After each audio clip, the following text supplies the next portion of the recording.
سیدنا ابو ذر غفاری رضی اللہ تعالیٰ عنہ سے مروی ہے، فرماتے ہیں کہ میں نے حضور علیہ الصلوۃ والسلام سے پوچھا، یا رسول اللہ صلی اللہ علیہ وسلم، سب سے پہلے کون سی مسجد بنائے گی؟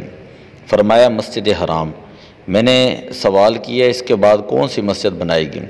فرمایا مسجد اقصیٰ۔ میں نے سوال کیا ان دونوں کی تعمیر کا درمیانی فاصلہ کتنا ہے؟ فرمایا 40 سال۔ پھر حضرت صلی اللہ علیہ وسلم نے فرمایا جس جگہ بھی نماز کا وقت ہو جائے فوراً نماز پڑھ لو، تمہارے لیے تمام روئے زمین مسجد ہیں۔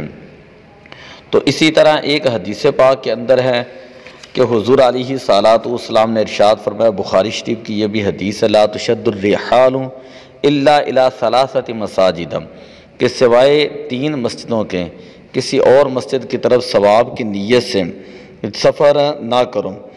فرمایا مسجد حرام ہے، سب سے پہلی مسجد مسجد حرام، دوسرے نمبر پر فرمایا کہ مسجدی، کہ میری مسجد مسجد نبی شریف، تیسرے نمبر پر فرمایا کہ مسجد بیت المقدس، کہ بیت المقدس کی مسجد کی طرف، یعنی 3 مسجدیں، ایک بیت اللہ شریف، دوسری مسجد نبی شریف اور تیسری مسجد اقصیٰ، ان 3 مسجدوں کی طرف نیت کر کے ثواب کی نیت سے سفر کرنا یہ جائز ہے شریعت کے اندر۔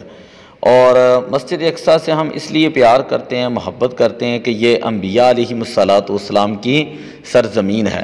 مسجد اقصیٰ کے اندر حضرت ابراہیم علیہ الصلوۃ والسلام کا مزار پاک ہے۔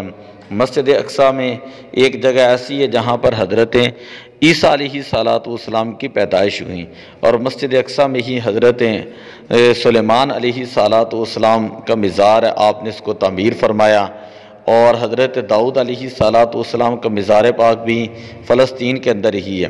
تو اس وجہ سے مسلمان جو ہے اس مسجد سے پیار کرتے ہیں کہ حضور علیہ الصلوۃ والسلام کو جو سفر معراج ہوا وہ بھی اسی مسجد اقصیٰ سے ہوا، اور اللہ تعالیٰ نے فرمایا کہ لِنُرِيَهُ مِنْ آیَاتِنَا، مسجد اقصیٰ کے ارد گرد جو ہے اللہ تعالیٰ کی جو ہے وہ قدرت کی بڑی بڑی نشانیاں موجود ہیں۔ تو دعا ہے اللہ تعالیٰ جو ہے مسجد اقصیٰ سے محبت کرنے کی توفیق عطا فرمائے۔ الصلاۃ والسلام علیک یا رسول اللہ۔